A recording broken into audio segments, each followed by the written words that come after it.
Hi, everyone. We're going to go ahead and get started in a couple of minutes to give people a chance to join. And meanwhile, everybody's on mute. If you have any questions or having any issues, just type your question or your issue into the questions or chats. And we'll be back with you in about a minute and a half. Thanks.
We'll go ahead and get started now.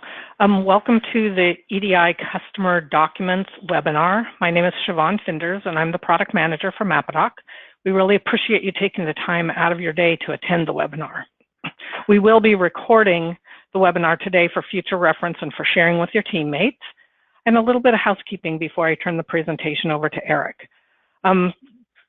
I'm sure you're all aware, but the Mapadoc solution and the Mapadoc team were acquired by SPS Commerce in August, so the presentation will look a little different today as we incorporate the new branding. Also, everybody's been placed on mute to keep the background noise down for all of us. Any questions that you might have can be typed into the chat or question sections in your GoToWebinar pod on the right side of your screen. And depending on the number of questions, we will either answer them as we go along or we'll save them for the end. But please feel free to type the questions in as we go along, because if you're like me, you'll forget your question before we get to the end. Also note in your GoToWebinar pod, there's a handout for you to download. You can download it now and follow along. And later, after the webinar, we'll send you a thank you note that will contain a link to the recording, a copy of the PDF handout, and a link to a short survey. Please take a moment to fill out the survey so we can be sure we're meeting your needs with these webinars. So to start with, we have a couple of polls that I'm going to put up for a minute or two. And I'd like you to take a minute and answer those. And as soon as we get a number of answers, I will go ahead and pop up the next one. So here we go for the first one. So if you could just take a minute and answer the question there.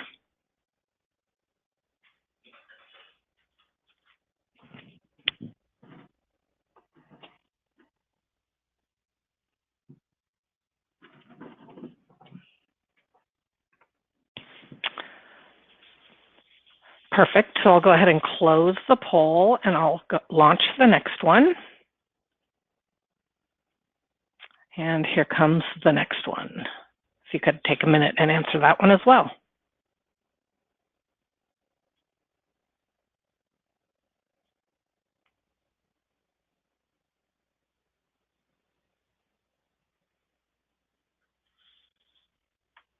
Awesome, thank you very much. So I'll go ahead and close that poll and we'll get back to the introductory screen.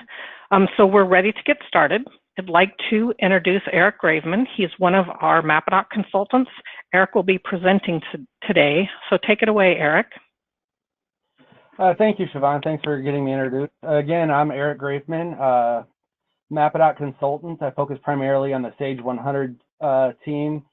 This presentation that we're going to go over today for EDI documents for customers It's going to be more ERP agnostic, so don't get caught up in the weeds that I'm primarily focused on Sage 100. Without further ado, we're going to go ahead and get started and walk through this presentation.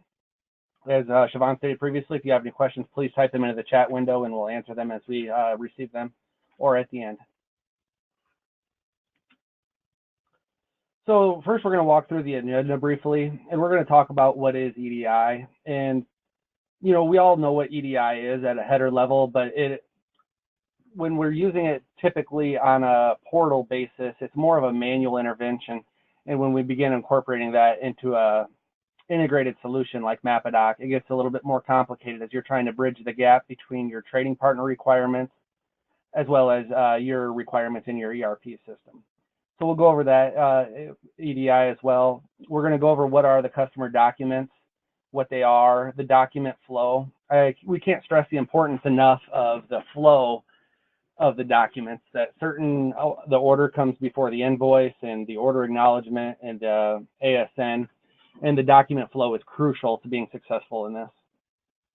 And we're going to begin at the beginning of it, and we're going to start at the 850, the purchase order, and we're going to go through a lot of the other documents and continue on through. That's a brief tutorial of the agenda. And so when we think of EDI, it's electronic data interchange between our trading partners and us. And it can be anything from purchase orders to invoices to inventory advices. There's many different documents. But at a header level, EDI is basically the transaction of these electronic documents to and from your trading partners. It's broken down into transaction sets, and they're just structured documents that breaks it down into individual sections and standards so that we can review them. While it is important to know that, you know, with EDI, we do have there are certain standards. It is a standard, but each trading partner's requirements can be vastly different. So even though we speak to it as standards, it can be very complicated depending on what each trading partner's requirements are, as well as what your requirements are with your ERP system. EDI is traded all over the world, and it is growing fastly, and it is continuing as we speak. So customer documents are just any document that are in the order to cash flow process, and it all begins with the purchase order, which is inbound 850. The 850 is what we call the purchase order. Each data set has a specific numeric quantity. The 850 is the purchase order, the 810 is the invoice, and that's what we work with on a day-to-day basis.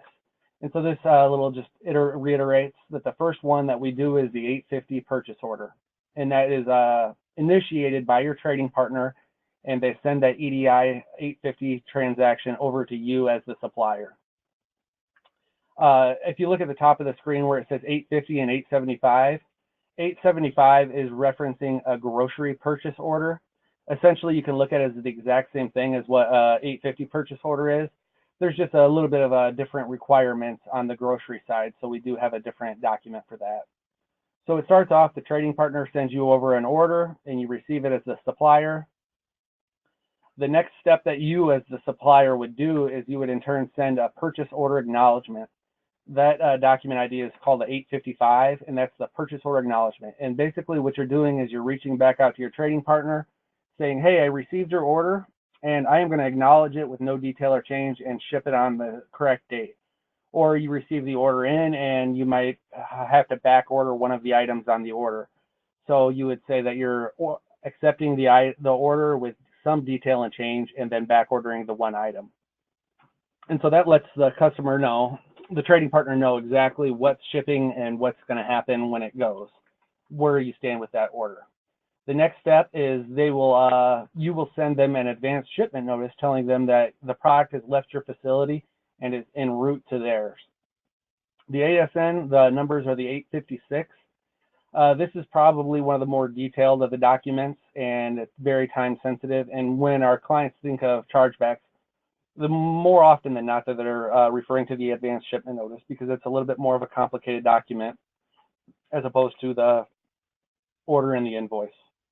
Once your trading partner has received your advanced shipment notice, your next step is your trading partner is going to send you a 997. A 997 is like a PO acknowledgement, but a little bit more of a simple standpoint.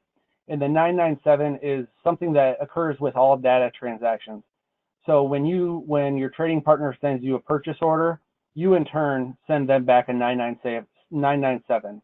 That functional acknowledgement, it doesn't approve or disapprove the order or anything of that nature. It just tells your trading partner, hey, we received an order from you, and that's basically it. So when you send your advanced shipment notice back to your trading partner, they're in turn going to send you a 997 functional acknowledgement back saying, hey, we have gotten an ASN from you. It's important to note that when they send this 997 back, it doesn't say that your advanced shipment notice was good, correct, or bad. It's just saying, hey, we received a document from you. Once you get the 997 back, you would send them the invoice. When we're talking about EDI, whenever we're speaking of an invoice, we're speaking to the numerical, the 810 value. So an invoice is an 810. The 880 goes back to the grocery that I was talking about before. So when you're talking about regular orders, you're referring to an 850 purchase order and an 810 invoice. But a lot of our clients are also processing grocery and playing with lot and serial expiration dates. When you're playing with grocery, more often than not, the order and invoice is referred to as the 875 and 880. But for all intents and purposes, you can pretty much view them as the same thing.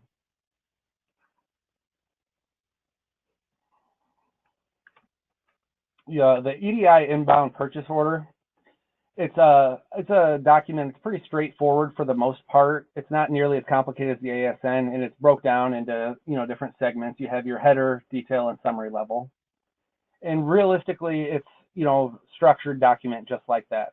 And it's pretty comparable to when you look at a paper purchase order. And the next step on the bottom is just kind of reiterating what I was just stated on the grocery side, the 875 and 880.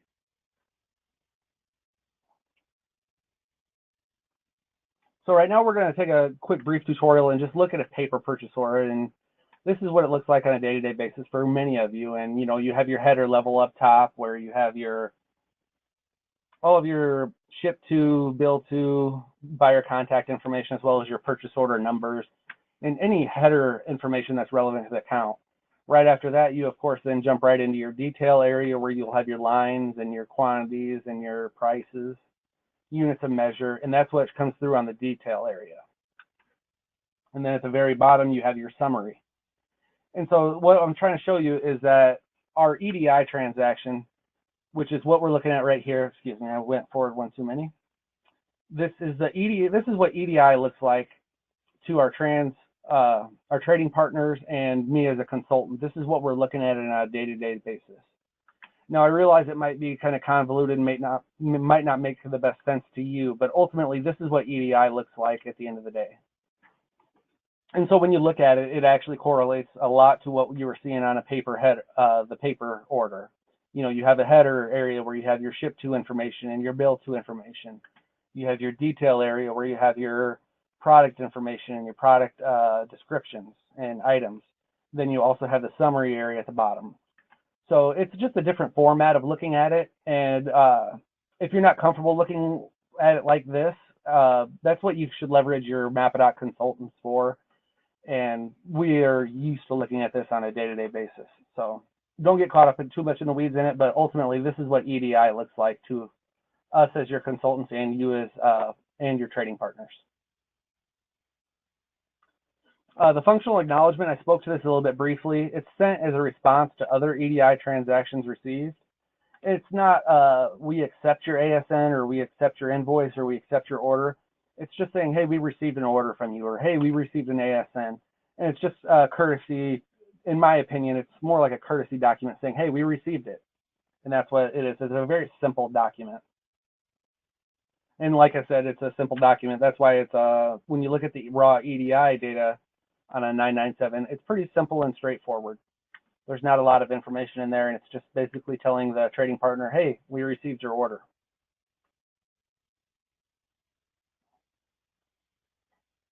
So that was your 997, your functional acknowledgement. That's a really general acknowledgement. To take it a step forward, the document that you would actually send to your trading partner, this one is your 855. This is called your purchase order acknowledgement. And all of the documents that we're going through and covering, they are all customer documents, but they are all going to hinge directly on what your requirements are with your trading partner. Some trading partners may require you send an 855, some may not. So it all depends on what your relationship is with your trading partner. The purchase order acknowledgement acknowledges that you got the order from your trading partner, and there's multiple different ways that you can send it. And requirements are changing periodically on this, and ultimately it all comes down to visibility, in that your trading partners want visibility into your orders and your order process, and they want to be able to convey that to the end consumer as soon as possible. Visibility is becoming more and more important, specifically when you talk about the drop ship vendor side of things in Amazon and some of those trading partners, and they are driving a lot of this. And so as we progress through, the requirements change on them, and sometimes they're requiring the purchase order acknowledgement sooner than later. And we do have a lot of flexibility within MAPADOC to send the 855. We can automatically send it upon order creation if there's no detail or change, if you're just accepting the order as it stands, or you can actually adjust it and say there's some changes and reject line items, change ship dates. But ultimately, the trading partners, they wanted to see this for visibility.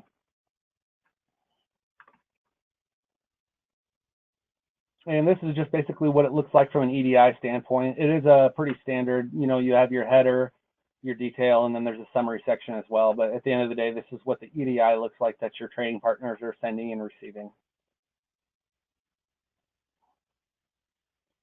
Next, we're going to speak about outbound invoices. I do realize we kind of skipped over the 856, the advanced shipment notice. We'll get back to that a little bit later on in the call. It's more structured. This is more streamlined. And when you look at a lot of these customer documents, many of them are paired documents. So you have your 850, 810, your order and your invoice. That's a paired document. And that's why we're going to cover the invoice first. Invoices are like the incoming PO. And more often than not, we're taking information from the inbound order and returning that on the invoice. A lot of the common information that our trading partners are requiring on the invoices is your pro numbers, BOL, tracking, weights, stuff like that. Also discounts and allowances. And ultimately, the invoice is a very crucial part of it. And obviously, if you integrate the EDI invoice and you automate that function, it greatly streamlines the process and reduces the data entry mistakes that can happen on your invoices. Your EDI invoice is just like the order. It is a structured document. You have your header, detail, and summary, just like that. I'm very familiar with looking at this data, and I realize you guys might not be. So if you ever have any questions on this, reach out to me or your EDI consultant, and they will definitely be able to review this with you and kind of explain what different segments are and what each one equates to.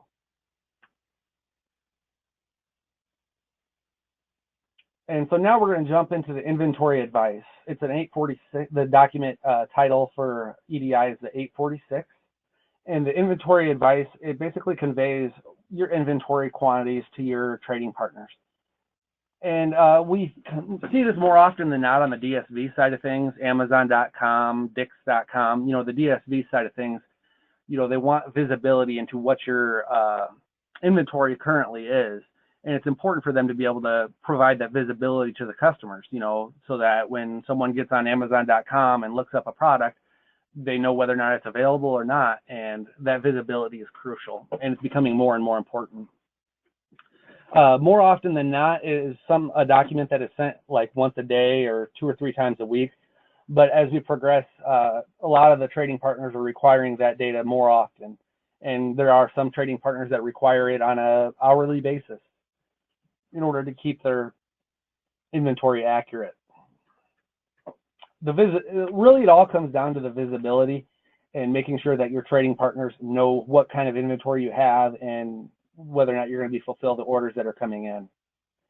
We do have the flexibility on this to send it from multiple warehouses. So if you have 5 warehouses, you can send the inventory for multiple. And it just basically conveys the information to the trading partners. And that is your 846 inventory advice. And it looks like this. All of the EDI documents essentially look the same. I mean, it's a structured document. When you get into the advanced shipment notice or some of your 820 remittance advices, some of those documents are structured a little differently, but when it comes to your 846, it's kind of a header, detail, summary level, just like your order and invoice. The majority of your customer documents kind of follow that same flow. And so next we're going to talk about the meat of the presentation, the 856, your advanced shipment notice. And this is what you send after you receive the order and you've sent the purchase order acknowledgement. Your next step would be to send your advanced shipment notice to your trading partner. And the 856 is a structured document. It's a very hierarchical level document where you send different levels of information depending on what your trading partner requirements are. If used in conjunction with your SSCC labels, your UCC 128 carton ID labels, and basically they link together and you send your advanced shipment notice to your trading partner. The reason that the 856 is a little more complicated of the documents is because it's time sensitive. You know, the trading partners, they want to see real-time information. They want to know as soon as that left your facility. It's very crucial that the advanced shipment notice shows up to your trading partner before the product does. It's very easy to incur chargebacks if the product shows up at the warehouse or at your trading partner before they receive the advanced shipment notice. But it is, at the same time, it is not just a pain. There is a lot of value in the advanced shipment notices, specifically for your trading partners. You know, if I get on Amazon.com and I order a product and it shows up at my house, you know, I want to know when it shipped. I want to know when it's scheduled for delivery. And ultimately, as drop ship business increases, you know, the visibility into these orders and things like this become more and more important. And so the visibility is huge, and that is what is driving the business on this, a lot of it. It gets also very complicated depending on if you're on the drop ship side of things or if you're on the store to DC side of things, and the different ways that those two interact together. So I'm going to quickly go through the kind of the structure of what an ASN looks like. And it's SOTPI is kind of what we're generally looking at, and that's shipment, order, tear, pack, item. And so when we were referring to the other documents, the 850, the 810, the order, and the invoice, when you're looking at the structure of those documents, you're just looking at header, detail, and summary. When you look at an advanced shipment notice, you have your shipment, and that's going to contain information like, you know, your sales order number, the purchase order number, potentially, the bill of lading pro numbers, and ship to address. When you get to the order level, that's where you're going to include some of the ship to information as well as some of the bill to information and stuff that direction. Then when you get to tear, when you think of tear and pack, tear is typically referring to a pallet while pack is referring to a carton. And so this structure can differentiate depending on what kind of business that you're doing with your trading partner. Some trading partners want pallet information. Some trading partners only want pack information. So it depends on what your requirements are for each and kind of that direction. So after pallet and then carton or tear and pack, at the bottom you have your item information. And that's going to tell you each item that's on there, the quantities, and depending on whether or not you're doing expiration, lot, serial, a lot of that is becoming a lot more common and required by many more trading partners. So we'll go ahead and move on. So when you go ahead and you begin the advanced shipment notice process and you begin to pack out your ASN, well, there's two different common packing structure for your advanced shipment notice. The first one is a standard pack. It's the easiest by far, and it basically works really well when you're sending full cartons of a single item or full pallets of a single item. We call that SOIP, shipment order item pack, SOIP. It is definitely easier, but as we all know with everyone's business requirements and rules, that's not always the same function. You know, we might be packing 10 items into this carton and half of them are SKU A and half of them are SKU B. So it all kind of works down to depend on what works on your end. In the pick and pack structure, it can be more complicated, but if you use that if you're shipping multiple different items in a carton or full cartons with multiple items on a certain pack. We call this SOPI, shipment order pack item. And so there's different ways that we can automate that to make that happen, but it all depends on what your current business rules are.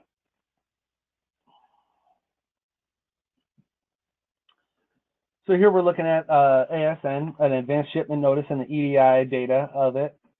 And when I look at this, it all makes sense to me because I'm used to looking at this at a daily basis. It starts out the ISA, and you have your header level information. It gets down, then you have your shipment level, and then your order, your TD1 information, and then you get down, and finally you end up having your item information, and it just kind of follows that structure.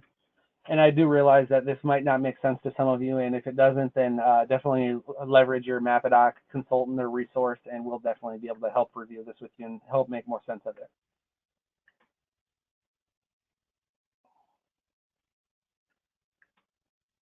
And here, this is just an additional example of an 856 carried on. It carried on from the other page, so now it goes into N1. This is all your ship to information. Then it goes where it says HL32I. I don't know if you guys see that. That means that O means that we're going into the order type, the order level of the advanced shipment notice. And in the order level, we have the PRF that basically equates to the purchase order number, purchase order date. And all of this makes sense to me, and I realize that it could be confusing on your end. So if you have questions when you're looking at some of the raw EDI data, feel free to reach out for questions, and we're happy to help in any way we can.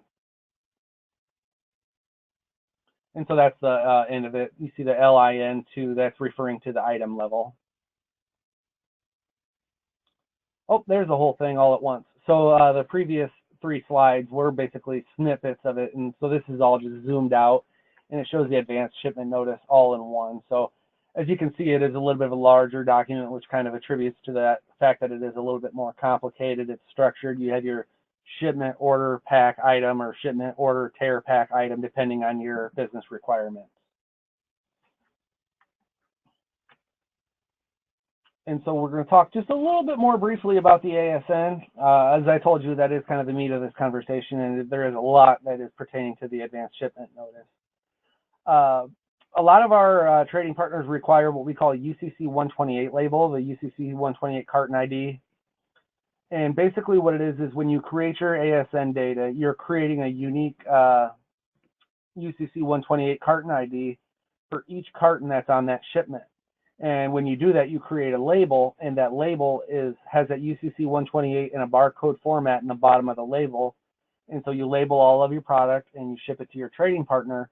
When your trading partner receives it on their docks, it shows up at an Amazon warehouse. They're going to scan that label, and that label is going to link directly to the ASN. So as I was speaking to earlier, how some of these documents are paired documents. You talk about the 850, 810, order and invoice as a pair. I always look at the 856 and the ASN label as a pair, that they are kind of a married document. They go hand in hand. And that is what oftentimes chargebacks can be incurred upon, is if the product shows up at your trading partner and the label scans and it does not match up to your ASN, or if it's not unique, it can cause chargebacks and conflicts.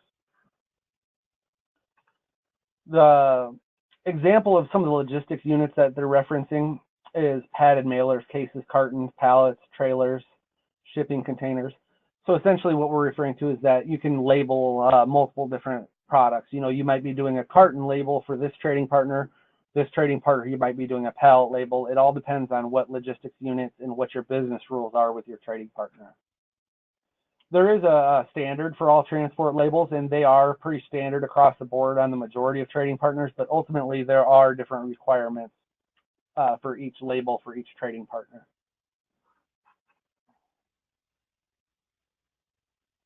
Important thing to note on this, to take it a little bit step further, when you think about that UCC 128 carton label, we're more referring to direct to store shipments or direct to DC shipments or cross dock shipments. When we're thinking about the DSV, we're not really referring to the ASN label, because we're not labeling it with a UCC 128 carton label typically when we're talking about drop ship vendors. When you ship something through Commerce Hub to HomeDepot.com, you're not labeling the product with a UCC 128. You might be sending a FedEx or a UPS shipping label. But when you're doing DSV things on the 856 side, more often than not, what you're on the DSV side, what you're trading partners and clients are expecting is more along the lines of a branded packing slip. So if I get on Amazon.com and I order whatever product you as a supplier is selling, and I order it from Amazon.com, it's going to ship from your warehouse directly to my house, and it's going to look like it's shipped completely from Amazon. There's going to be a custom branded Amazon packing list. And it is a very important document as well, because basically, even though the order is shipping completely from you and you pack the product and sent it, ultimately you're representing Amazon. So when the 856 is applying to DSV, more often than not, a lot of our trading partners are requiring us to send a branded packing slip. So to look at that, if you guys are familiar with this, if you guys have sent a UCC 128 label, or you're familiar with sending this, this is basically what the standardized look of a UCC 128 carton ID looks like. You have your header information up top, your ship to, ship from, and postal codes, some of your carrier information. And then when you get down into section E, that's where you're going to carry your item information, a little bit more detailed. You know, how many items are in this carton, is it a mixed carton, is there 2 different items in the carton? And it all depends on your trading partner requirements. The big thing to pay attention to is on the bottom of the page, section H, where it's referring to that SSCC barcode. That is what links your UCC 128 label to the actual advanced shipment notice that your trading partner should have received prior to them receiving the product on their docks. They receive that in an Amazon warehouse, they scan that, it links to the ASN, and then they receive the product in. It greatly it makes the receipt process very much more streamlined on our trading partners' end, and it offers a lot of more visibility for them. It's very important. To moving on, we're going to take it a little bit further to look at that SSCC code that is on the bottom of that label. So they're going to scan it, and it's going to come back. It's very important that this number is not repeated. And there's logic that's built into the formula to calculate this behind the scenes. But at a header level, you're looking at the application identifier and extension digit, your UCC company prefix, and that is specific to your company, and that's what differentiates your carton ID from someone else's. Then we have a serial reference number, and then finally a check digit. This is a very, very important component of the ASN, and the fact that your SSCC number matches your ASN is very, very crucial.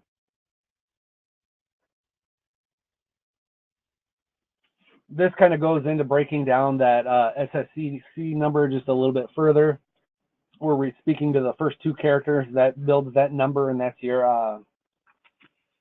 SSCC, your application identifier. And there's a lot of different ones. More often than not, we're using 00. There are a couple of different ones depending on what your trading partner requirements are, but more often than not, we're using 00. The next document, so at this point in time, we've covered the 850 purchase order coming in, your 855 purchase order acknowledgement going back out to your trading partner, your 856 advanced shipment notice going to your trading partner. And so then we're also going to talk about the 860. Typically, your 860 you would be receiving from your trading partner before you send your advanced shipment notice, otherwise it's too late. Your 860 document is a purchase order change. And we'll just say, keep it the same. Let's just say that Amazon warehouse sent an order to you saying that they wanted to order 50 of item A, and they wanted to ship on Wednesday. They realized that that was too many, and they realized they want to change their order. So to change their order, instead of sending an email and the old process the way it is, we have what we call the EDI 860, the purchase order change request. Amazon would send you an 860 saying that we want to update that order and reduce the quantity to 40, and instead of shipping on Wednesday, we want it to ship on Thursday. So they would send you an 860 purchase order change, and when you receive that 860 into your Sage environment or into SPS Commerce, ultimately what that's asking you to do is to update that sales order with the correct items, quantities, depending on whatever they're trying to change on the order.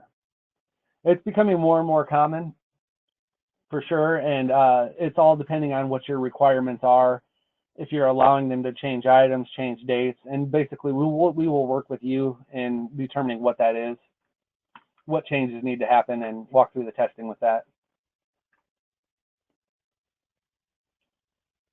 The next EDI document that we're going to reference is your 869. This is an order status inquiry. This is a little bit of a less common document. It's used by trading partners to request the status of an order. So when you look at the customer documents, you know, you think of your 850 order, your ASN, your invoice, you think of those. But the 869 is a document that the trading partner wants you to send to basically inform them where you are at in the process with the order fulfillment. Have you shipped the product yet? Have you sent a purchase order acknowledgement for it yet? You know, they just want to know where you're at in the order process with this. So you'll send a 869 over telling them that, hey, we received it. We're in the process of shipping. We're planning on shipping on this day. They'll send you back an 870 and tell you basically whether or not they're going to update anything on the order or change anything. It reports the current status of a customer's order in response to the order status inquiry. And so like a lot of your customer documents, they're a paired document. You send one, the trading partner comes back with a response with the other document. A little bit less common, but we are seeing it more and more. Your 832 is a price to sales catalog. I kind of think of it as somewhat like an 846 inventory advice, but it goes and takes it a couple steps further. You know, it brings in your seller name, the terms of the sale, and discounts available, item information and description, and physical details, color, and size. It is kind of comparable to the 846, but it's a lot more detailed and more on the sales side of things. It streamlines a lot of different things for the trading partners, and it helps provide a lot more accurate information to and from your trading partners.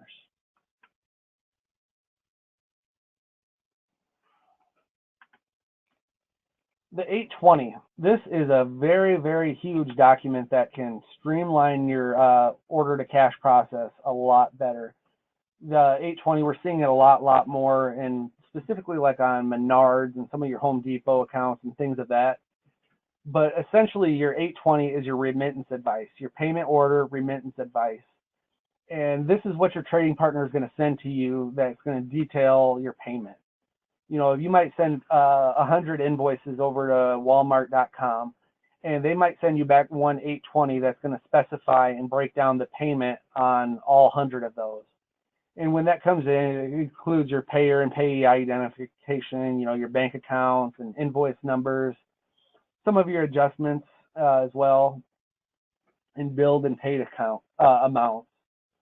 This really has a huge value to a lot of our clients. It really streamlines that order to cash process and gives them a lot more visibility into the payments coming in.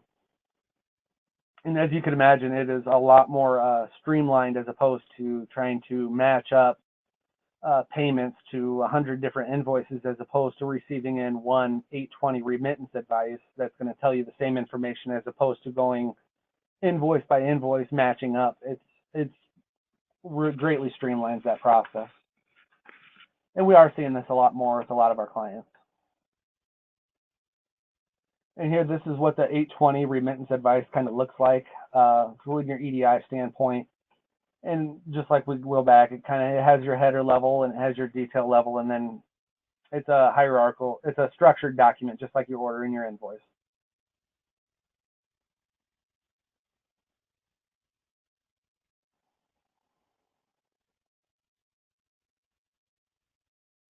And there's the whole thing. The other two previous slides were just kind of snippets of what it looks like at the header level, and then it breaks it down and it zooms out.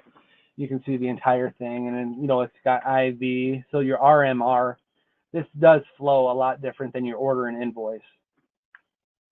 But it has, you know, you can have multiple invoices. You can have thousands of invoices coming in on one 820. And when you populate that in, it'll do exactly as it's supposed to.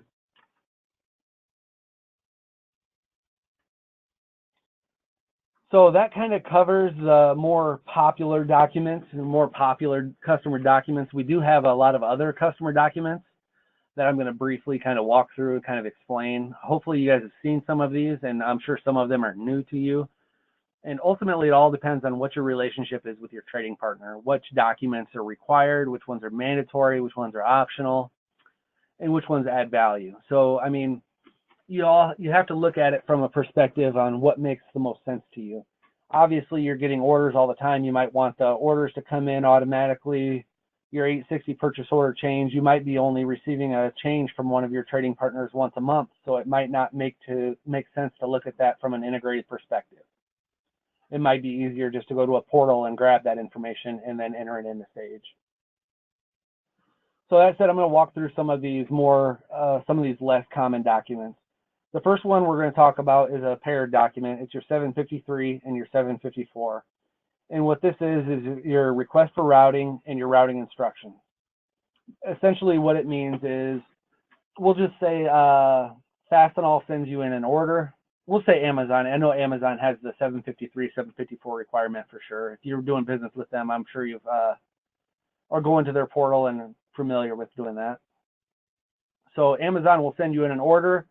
You send them your order acknowledgement saying, hey, we received your order and we're going to ship it, but you don't have any idea how you want to ship it. So you need to send a document to your trading partner, to Amazon, saying, we have 2 pallets of product. There's 50 of SKU A on pallet 1 and 50 of SKU 2 on pallet 2.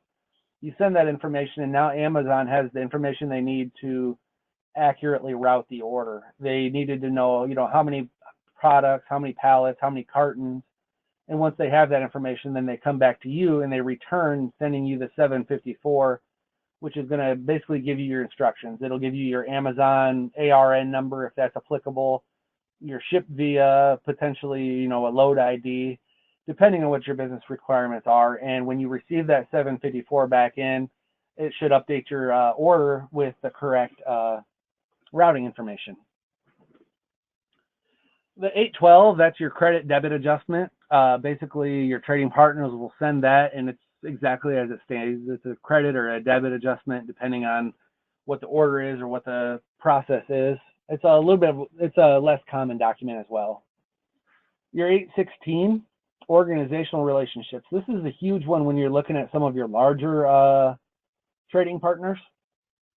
Some of your smaller ones, it might not make as much sense, but essentially what this is we'll use Walmart as a reference because they're a little bit of a giant when we speak of this. The 816 is a document that Walmart would send to you with an updated store listing. So you have 5,000 Walmart stores, 1,000 Walmart DCs, and it can get kind of tedious trying to manage that in your ERP system. And so to get around that, Walmart, some other larger retailers have incorporated this 816 document that you can receive, and it will validate your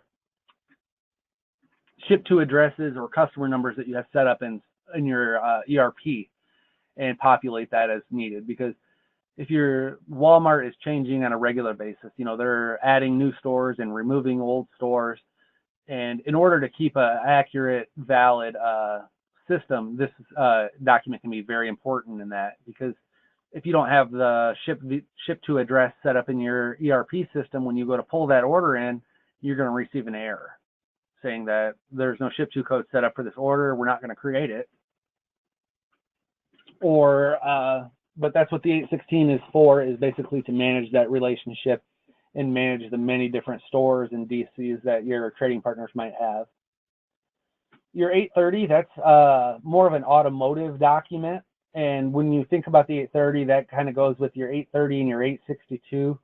Those are directly related to our automotive industry. We do have a lot of clients on automotive. I'm not sure if anyone on the call is familiar, or if you're an automotive client, but if you are, I'm sure you're familiar with these planning schedules and then the shipping schedules. And essentially, your automotive client is going to send you in an order. We call it the planning schedule, so it's not a hard order. And it's just a schedule that says we're going to want 50 of item A next week, 50 of item A the week after, and it has your release on that. And so basically you can use that planning schedule or that shipping schedule to create orders within your ERP system. It's very, very niche specific to your automotive industry. And the same thing with your 852. It's just a product activity data file. It's pretty a little bit less common. Your 864 is a text message, and that's exactly what it sounds like. You will receive an 864 from many different trading partners, and the 864 can contain whatever information that your trading partner is trying to convey to you. You can receive an 864 saying that an invoice had failed. You can receive an 864 saying that there's new stores. It is a very general document that it's structured based on what your trading partner is trying to convey to you. And it's basically just an informational EDI file. Your 865 is your purchase order change acknowledgement request. And like many of our customer documents, it's a paired document. The 865 correlates to the 860 purchase order change request that we discussed briefly earlier in the presentation. So Amazon.com said that they wanted to change it from 50 items to 40 items. So they send you over 860 purchase order change, asking you to update the quantities on that order. So some trading partners, this 865 is not a requirement for all trading partners, and there's lots of clients, lots of trading partners that only require the 860 and not the 865. But the 865 is basically you as a supplier, your response to receiving the 860. So you'll send the 865 back saying, yes, we received your 860, we updated the item, we updated the quantity to 40, and we're going to ship it. And so basically it's telling you that you received the 860. And the last document that we're going to speak to, the last customer document, is your 940 and your 945. This is your warehouse shipping order and your warehouse shipping advice. And so many clients, they might have one warehouse in California, they might have another warehouse clear out on the East Coast to reduce shipping costs, and an order might come in, and if it's shipping to the East Coast, it should ship from the East Coast warehouse. If it's coming in and the ship to is in the West Coast, it might ship to the West Coast warehouse. And so if we have a warehouse and our headquarters is in the middle of the country in Iowa, where I live, we'll get those orders in, and in order to get them to ship correctly from the correct warehouse, we need to send what is called the 940 warehouse shipping order. And basically what that is doing is it's taking your order that is, you've already brought the 850, the order into Sage, you have the order into your ERP system, and ultimately you want to send that order to your warehouses. And so you select your 940 and it sends all the information relating to that sales order in Sage over to your warehouse. Your warehouse is going to receive in that 940. That order is going to come into them, and they're going to see everything they have, the ship via information, whatever information that you're providing to them as guidance. Then they're going to physically ship that via UPS, FedEx, SIA, whatever shipping method that they're using to ship that order to the consumer. Once they actually ship the product, your warehouse is then going to send a 945, your warehouse shipping advice, back to you. You're going to receive that information in from your 3PL warehouse, your third-party logistics warehouse, and when you receive that 945 back into your ERP system, you are basically going to be either creating an advanced shipment notice from that, or you're going to be creating an invoice from that data. And that's what the 940-945 relationship is. It's basically sending orders to your warehouse and receiving the shipping information back from your warehouse so that you're able to create your necessary return documents to your trading partner, be that your ASN or your invoice, and so that you're able to fulfill that whole order to cash process in full, because that's what your trading partners need, is that visibility and that order to cash receipts process on your guys' end, making sure that you're closing out that order completely. So that said, that kind of covers and walks through some of our less common documents, and walk through your order to cash process, the whole customer documents, your 850, your order acknowledgement, your advanced shipment notice, your invoice, your request for routing, your routing instructions, your warehouse shipping order, your warehouse shipping advice. We've kind of walked through all of your customer documents, and as I stated previously, all of these documents and requirements they hinge on the relationship that you have with your trading partner and what that trading partner's requirements are. And when you look at EDI in general, it's when you typically do it, you might go to Vendor Central and receive your order from Vendor Central and send your ASN in Vendor Central. While you are doing EDI, that's more of a manual perspective when you're looking at it, more hands-on approach. When you look at when you look at EDI from an integrated standpoint, it's a little bit more complicated because not only are you trying to bridge the gap between the trading partner and the trading partner's requirements, you're also trying to bridge the gap between what that means to you, your company, and your business requirements. So you're trying to satisfy both needs, you know, your trading partner requirements as well as you as a client, your requirements. So, you know, the order has to come into your system looking right. And that's what is just an added layer of complication to it, is just trying to make sure that we're bridging the gap and satisfying both needs, both the customer needs and the trading partner needs at the same time. But that said, that was a lot of information really, really fast. I would appreciate any kind of feedback you guys have, and please feel free to type them into the question box. I don't know if anyone has entered in any questions at this point, but we'd be happy to answer anything. I really appreciate you guys taking the time and jumping on the call with us today, and look forward to working with you guys in the future. Thank you again. Thank you, Eric.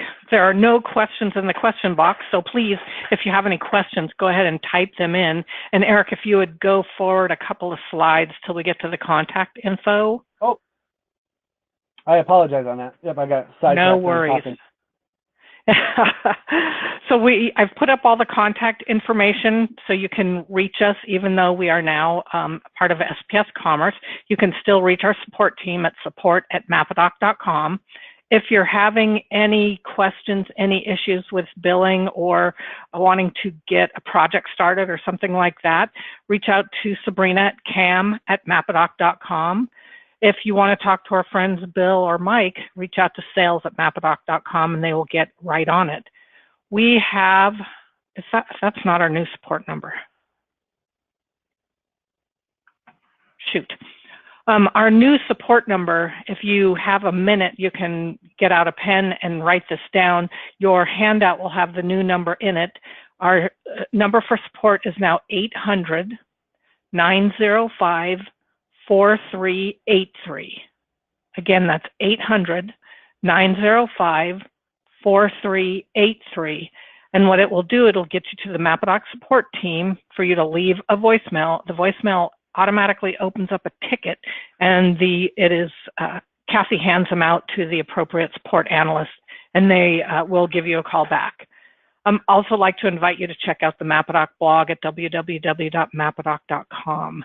And again, we appreciate you attending today. Thank you very much for taking the time, and we will be sending a follow-up email to you with the link to the recording, plus the survey, plus the handout as well.